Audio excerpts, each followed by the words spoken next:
And students, आपका magic with chemistry mister Singh channel पर बहुत बहुत स्वागत है। जैसा कि आपने न्यूमेरिकल्स लगाए होंगे, नॉर्मलिटी और मोलैलिटी के भी न्यूमेरिकल जल्द ही आपको मिल जाएंगे, ठीक है, जिससे आप उसको भी सॉल्व कर पाएँ और आपको कोई दिक्कत भी ना हो। इसके साथ ही हमने अगला टॉपिक स्टार्ट किया है विलियन चैप्टर में ही, क्वथनांक उन्नयन, इंग्लिश में से बोलते हैं एलिवेशन इन बॉइलिंग पॉइंट। क्वथनांक उन्नयन, ठीक है। क्वथनांक उन्नयन क्या होता है, हम बोल सकते हैं इसकी डेफिनेशन। हो सकता है आपने नोट्स बना रखे हों, आपने अपने नोट्स से याद कर रखा हो तो अच्छी बात है, फिर भी हम आपको एक बार बता देते हैं क्वथनांक उन्नयन क्या होता है। किसी भी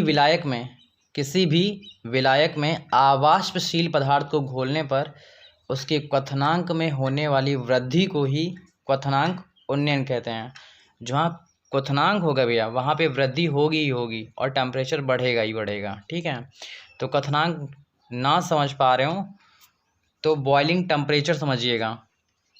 बॉयल मतलब क्या होता है, जिस ताप पर भी कोई भी चीज़ क्या होती है, उबलने लगती है, उससे हम लोग क्या बोलेंगे, क्वथनांक बोलेंगे। क्या बोलेंगे? क्वथनांक। तो हम लोग यहाँ से देखेंगे डेल्टा टी बी बराबर जो फार्मूला होता है वो 1000 WkV upon small M capital W। यदि दो टेम्परेचर दे रखे हों तो T2 - 1 T2 - T1 कर देंगे, ठीक है। यदि दो टेम्परेचर दे रखे हों T2 - T1 कर देंगे। वैसे फार्मूला क्या होता है बॉइलिंग टेम्परेचर का, 1000 WkV upon small M capital W होता है, जहाँ Kb क्या होता है, मोलल उन्नयन स्थिरांक होता है।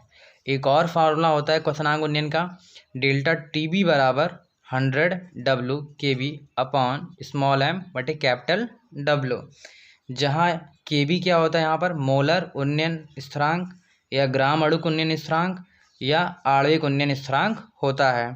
इसमें आप सतर्क रहिएगा क्योंकि इससे ज़्यादा क्वेश्चन बनते हैं। मोलर तो नहीं कहता है, हमेशा ये बोल देगा ग्राम अणुक उन्नयन स्थिरांक ज्ञात कीजिए या आणविक उन्नयन स्थिरांक ज्ञात कीजिए। तो आपको ये दोनों चीज़ों पर बहुत ही फोकस करना होगा। बाकी साथ ही साथ आपको मोलर पे भी ध्यान देना होगा। मोलर कहेगा तो 1000 वाला फार्मूला लगेगा और मोलर कहेगा तो 100 वाला फार्मूला लगेगा। इसमें आपको कोई सोचना नहीं है, ठीक है भैया। अब हम ध्यान देंगे स्मॉल W जो होता है वो विलेय की मात्रा होती है, ग्राम में होती है। स्मॉल m विलेय का अणुभार होता है। कैपिटल W विलायक का भार होता है, ये भी ग्राम में दे रखा होगा, ठीक है। अब एक चीज़ ध्यान देंगे हम लोग, क्वथनांक उन्नयन तथा मोलल उन्नयन स्थिरांक में संबंध पूछ लेता है कि क्या रिलेशन होता है, क्वथनांक उन्नयन और मोलल उन्नयन स्थिरांक के बीच क्या रिलेशन होता है। तो ध्यान देंगे, तो हम जानते हैं ये फार्मूला होता है हमारे पास, डेल्टा Tb बराबर 1000 W अपॉन Kb बटे स्मॉल एम बटे कैपिटल W। तो हम यहाँ से देखेंगे, वी नो दैट, हम जानते हैं कि जो मोलैलिटी का जो फार्मूला होता है स्मॉल m बराबर स्मॉल w बटे कैपिटल M कैपिटल W, ठीक है। तो यहाँ पे जो कैपिटल W होता है वो किलोग्राम में होता है। किस में होता है? किलोग्राम में। तो इसको हम लोग क्या करते हैं, किलोग्राम में चेंज कर लेते हैं। अभी तो ये ग्राम में है, अब इसको किलोग्राम में जैसे ही चेंज करेंगे तो आप ध्यान देंगे तो स्मॉल W बटे कैपिटल M कैपिटल W बटे 1000, हमने इसको क्या कर लिया, किलोग्राम में चेंज कर लिया। अब इसको जैसे ही सॉल्व करेंगे तो W into 1000 upon small m बटे कैपिटल W, ठीक है। तो एक तरफ से देखा जाए ये हमारी पूरी की पूरी क्या बन गई है, मोलैलिटी बन गई है, मोललता बन गई है, मोललता बन चुका है, ठीक है।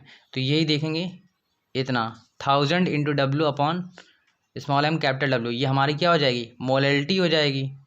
तो अब यहाँ से देखेंगे डेल्टा Tb बराबर, इतने पार्ट को हम लिख सकते हैं स्मॉल m यानी मोलैलिटी यानी मोललता, और बचा क्या हमारे पास, Kb, ठीक है।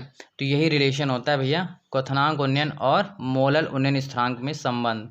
फिर एक बार आप समझ लेंगे, डेल्टा Tb बराबर हम जानते हैं मोलल वाला फार्मूला क्या होता है, डेल्टा Tb बराबर 1000 W into Kb upon M upon capital W, ठीक है। और हम जानते हैं कि मोललता से स्मॉल m बराबर जो फार्मूला होता है स्मॉल w बटे कैपिटल M कैपिटल W होता है, और कैपिटल डब्ल्यू जो होता है किसमें होता है, किलोग्राम में होता है। तो अब इसको हम लोग क्या करेंगे, किलोग्राम में चेंज कर लेंगे। तो डब्ल्यू को जैसे ही किलोग्राम में चेंज करेंगे तो 1000 से डिवाइड कर देंगे, और जैसे डिवाइड करेंगे तो ये 1000 ऊपर चला जाएगा, 1000 into W upon M into W, और ये हमारी क्या हो गई, मोलैलिटी हो गई है। तो अब समीकरण 1 से देखेंगे या इक्वेशन फर्स्ट से देखेंगे, मैच कराएंगे, इतना पार्ट हमारा मोलैलिटी बन चुका है, तो इसकी जगह पर हम मोलैलिटी रख देंगे, इंटू के बी कर देंगे। तो यही रिलेशन होता है क्वथनांक उन्नयन तथा मोलल उन्नयन स्थिरांक में संबंध। ठीक है, अगर यहाँ से पूछा जाता है कि मोलल उन्नयन स्थिरांक का यूनिट क्या होगा या मात्रक क्या होगा, तो कैसे बताएंगे, के बी की वैल्यू यहाँ से निकालेंगे तो हो जाएगा delta T B upon small M. ठीक है, ये तो टेम्परेचर है, बॉइलिंग टेम्परेचर है, तो टेम्परेचर की जो यूनिट हो जाएगी वो डिग्री सेल्सियस हो जाएगी। फिर और मोललता की जो यूनिट होती है वो मोल पर किलोग्राम होती है, मोल पर किलोग्राम। तो ये किलोग्राम कहाँ चला जाएगा, ऊपर चला जाएगा, तो डिग्री सेल्सियस इंटू किलोग्राम प्रति मोल, ये हमारी यूनिट हो जाएगी, डिग्री सेल्सियस किलोग्राम प्रति मोल हो जाएगी। किसकी यूनिट हो जाएगी, मोलल उन्नयन स्थिरांक की यूनिट हो जाएगी। ठीक है भैया, उम्मीद करते हैं ये समझ में आ रहा होगा। फिर से एक बार देख लेंगे, क्वथनांक उन्नयन का फॉर्मूला क्या होता है, डेल्टा टी बी बराबर 1000 डब्ल्यू इंटू के बी बटे कैपिटल एम कैपिटल डब्ल्यू। ये भैया फार्मूला तभी लगाओगे आप जब वो बोलेगा कि मोलल उन्नयन स्थिरांक ज्ञात करें। ठीक है, क्या बोलेगा, मोलल उन्नयन स्थिरांक ज्ञात करें, तब आप ये वाला फार्मूला लगाएंगे। जब अगर ये बोल दे कि मोलर उन्नयन स्थिरांक लगाइए, क्या होगा, कैसे निकालेंगे, तो 100 वाला फार्मूला लगाएंगे, डेल्टा टी बी बराबर 100 W into K B upon M into W. ठीक है, या ग्राम अणु को उन्नयन स्थिरांक बोल देगा या आणविक उन्नयन स्थिरांक बोल देगा, तो हम ये वाला फार्मूला लगाएंगे। ठीक है, चलिए अब इससे हम लोग न्यूमेरिकल देखते हैं। न्यूमेरिकल कैसे होगा, न्यूमेरिकल फर्स्ट देखेंगे, पहला न्यूमेरिकल है। और हाँ, एक चीज़ और, इसमें आपने देखा कि यहाँ पर 2 डब्ल्यू हैं, यहाँ पर क्या है, 2 डब्ल्यू हैं, तो इन दोनों डब्ल्यू को कैसे पहचाना जाएगा, फॉर्मूले में भी 2 डब्ल्यू दिखाई दे रहे हैं, तो इन दोनों डब्ल्यू को कैसे पहचानेंगे, तो दोनों डब्ल्यू को पहचानने का तरीका है, आसान तरीका है, जिसकी वैल्यू छोटी वो छोटा डब्ल्यू, जिसकी वैल्यू बड़ी वो बड़ा डब्ल्यू। यहीं से बात खत्म हो जाती है सीधी और साधारण भाषा में। जिसकी वैल्यू छोटू वो छोटा डब्ल्यू हो जाएगा, और जिसकी वैल्यू बड़ी वो बड़ा डब्ल्यू हो जाएगा। ठीक है, अब ध्यान देंगे, जैसे कि यहाँ पे ये क्वेश्चन है हमारे पास, 6 ग्राम ग्लूकोज, 6 ग्राम ग्लूकोज को 50 ग्राम जल में घोलने पर इसकी क्वथनांक में 0.34 डिग्री सेल्सियस की वृद्धि हुई, जल के मोलल उन्नयन स्थिरांक की गणना कीजिए। ठीक है भैया, तो 6 ग्राम बोल रहा है और एक है 50 ग्राम, तो अब आपको समझ में आ ही रहा होगा कि जो छोटी वैल्यू होगी वो छोटा डब्ल्यू होगा, जो छोटी वैल्यू होगी वो छोटा डब्ल्यू होगा, और जो बड़ी वैल्यू होगी वो बड़ा डब्ल्यू होगा, 50 ग्राम। ठीक है, को जल में घोलने पर इसके क्वथनांक में इतने डिग्री सेल्सियस की वृद्धि होती है, यानी टेम्परेचर दे रखा है, तो जाहिर सी बात है ये डेल्टा टी बी दे रखा है 0.34 डिग्री सेल्सियस। ठीक है, तो जल के मोलल उन्नयन स्थिरांक की गणना कीजिए। देखिए अब इसने मेंशन कर दिया, मोलल बोल दिया, तो मोलल के लिए हम जानते हैं 1000 वाला फार्मूला लगाएंगे, और मोलल को हम लोग के बी कहते थे, तो बोल दिया है मोलल, तो मोलल के लिए क्या करेंगे, 1000 वाला फार्मूला लगाएंगे, डेल्टा टी बी बराबर 1000 small W into K B upon small M into capital W. तो ध्यान दें, 1000 इंटू स्मॉल डब्ल्यू कितना है, 6, और के बी कितना है हमारे पास, यही तो निकालना है, बटे स्मॉल एम कितना है हमारे पास, ये तो अणुभार होगा, किसका, ग्लूकोज का। तो ग्लूकोज का सूत्र क्या होता है, C6H12O6, इसका अणुभार निकालेंगे तो शायद 180 आ जाएगा। आपको निकालना सिखाया ही था, और नहीं आता है तो फिर एक बार आप कमेंट्स में मैसेज कर दीजिएगा, मैं आपको निकालना भी सिखा दूंगा। ठीक है, तो ये आ जाएगा 180, तो आप यहाँ पर रख लो आराम से 180 इंटू कैपिटल डब्ल्यू कितना है, 50 ग्राम, 50 रख दिया आपने। अब जैसे ही 50 रखा तब इसको सॉल्व करेंगे, देखिए, और डेल्टा टी बी की वैल्यू कितनी है, 0.34।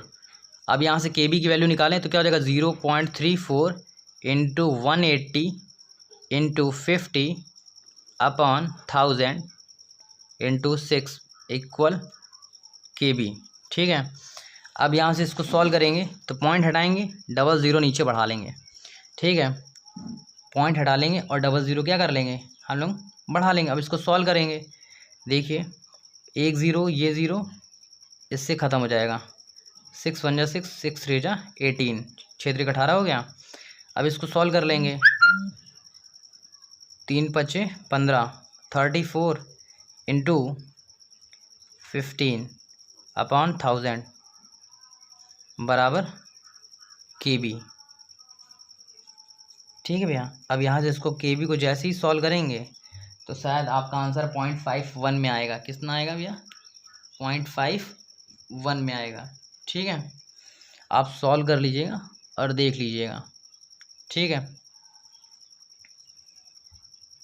नेक्स्ट क्वेश्चन क्या है, नेक्स्ट क्वेश्चन ये है हमारे पास, कह रहा है 10.8 ग्राम ग्लूकोज को 240 ग्राम जल में घोलने पर इसके क्वथनांक में 0.136 तो नहीं है, 0.13 डिग्री सेल्सियस की वृद्धि होती है। जल के आणविक उन्नयन स्थिरांक की गणना करें। तो जो छोटी वैल्यू होगी वो छोटा W होगा, स्मॉल W बराबर 10.8 ग्राम, ठीक है।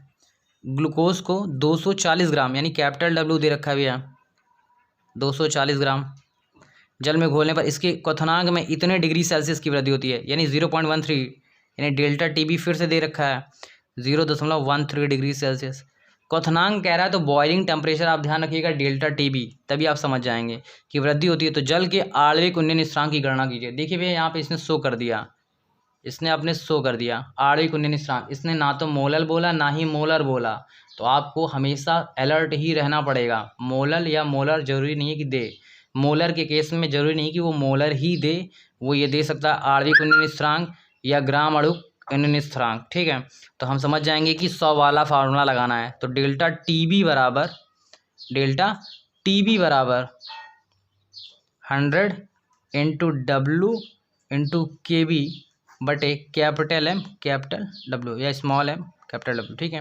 तो डेल्टा TB हमारे पास पता है 0.13 और 100 इंटू स्मॉल W कितना है 10.8 इंटू KB, यहाँ से निकालना है स्मॉल m यानी अणुभार है किसका है, ग्लूकोज का, फिर से 180 रख देंगे, स्मॉल m कितना है 180 रख देंगे, और कैपिटल W कितना है 240। तो यहाँ से KB निकाल लेंगे, 0.13 into 180 into 240 upon 100 into 10.8 equal to KB। तो यहाँ से आप सॉल्व कर लीजिएगा, आपका आंसर आ जाएगा, ठीक है भैया। उम्मीद करते हैं आपको समझ में आ रहा होगा। नेक्स्ट टॉपिक है हिमांक अवनमन। क्या है, हिमांक अवनमन। हिमांक अवनमन क्या होता है, हिमांक का संबंध हिम से होता है। हिम मतलब होता है बर्फ़, और बर्फ़ कहाँ जमती है, फ्रिज में जमती है। बर्फ़ कहाँ जमती है, फ्रिज में जमती है। तो हम लोग बोल सकते हैं फ्रीजिंग टेम्परेचर, क्या बोल सकते हैं, freezing temperature delta TF, T2 minus का T1। तो डेल्टा TF बराबर वैसे ही फार्मूला होता है, KB की जगह पर क्या आ जाएगा, KF आ जाएगा। तो 1000 into W into KF upon small m बटे कैपिटल W, ठीक है। KF क्या होता है, मोलर अवनमन स्थिरांक होता है, और डेल्टा TF बराबर दूसरा फार्मूला होता है 100 W into KF upon M into capital W। यहाँ पे KF क्या होता है, मोलर, क्या होता है, मोलर अवनमन स्थिरांक या ग्राम अणुक उन्नयन स्थिरांक, सॉरी अवनमन स्थिरांक, और आणविक अवनमन स्थिरांक होता है, ठीक है। ठीक है भैया। डेल्टा TF बराबर फॉर्मूला क्या होता है, 1000 W into KF upon M capital W, और KF मोलर अवनमन स्थिरांक होता है, ठीक है। और उसी प्रकार के लिए मोलर के लिए तो 100 वाला लग जाएगा, ठीक है। अब इससे न्यूमेरिकल कैसे लगेगा, ध्यान दीजिए।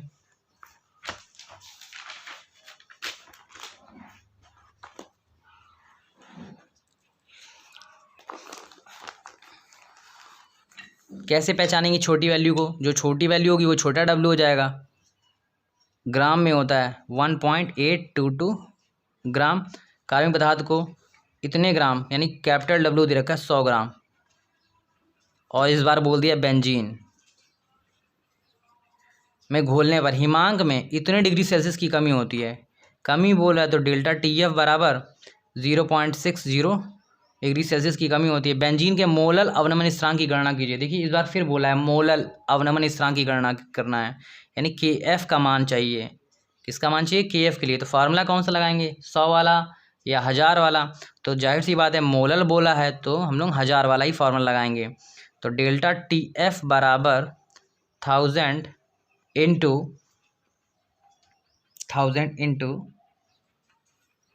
W into KF upon M into capital W। Delta TF कितना है?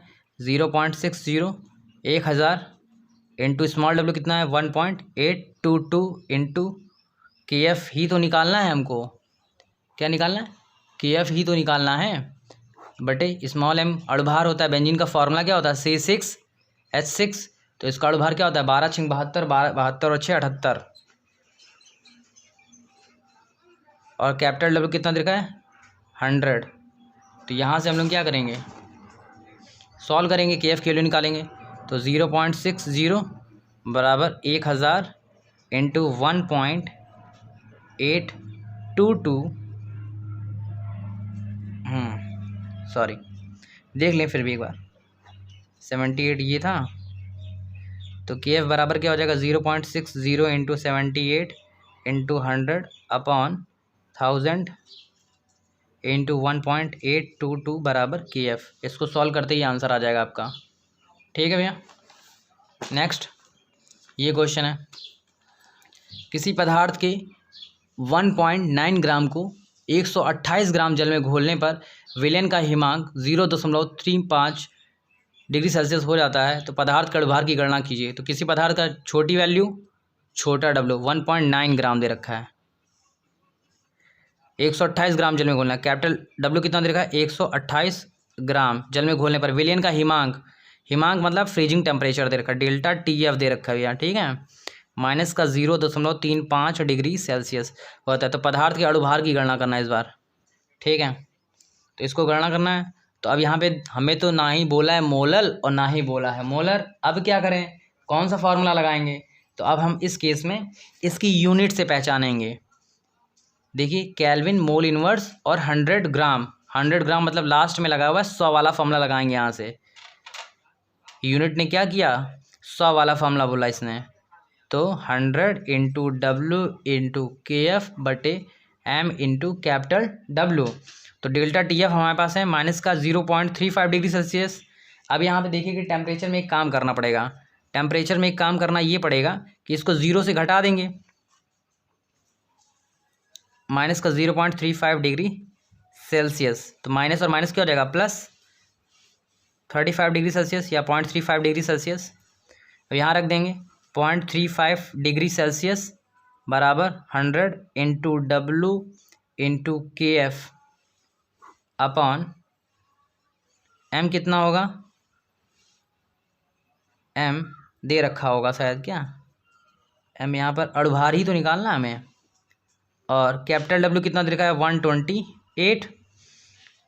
और देखिए अब वैल्यू निकाल लें हम यहाँ से, 0.35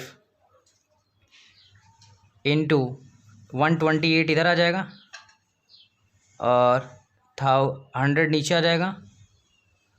और स्मॉल W की वैल्यू हमने रखी नहीं तो यहाँ पर रख देते हैं 1.9। और KF की वैल्यू भी नहीं रखी तो ये दे रखी हुई है 18.6। ठीक है, बराबर क्या निकलता है? 1/m। तो M बराबर क्या हो जाएगा? 100 इंटू 1.9 इंटू 18.6।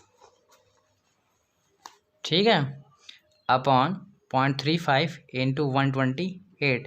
इसको जैसे ही आप सॉल्व करेंगे तो 78.8 आ जाएगा। ठीक है, यहाँ पे हमने टेम्परेचर को 0 से क्यों घटाया है? तो आपने इस वजह से घटाया है कि कोई भी चीज़ जब जमती है तो वो स्टार्टिंग 0 से होती है और फिर जब ज़्यादा जमने लगती है तो क्या किस में चली जाती है? माइनस में चली जाती है।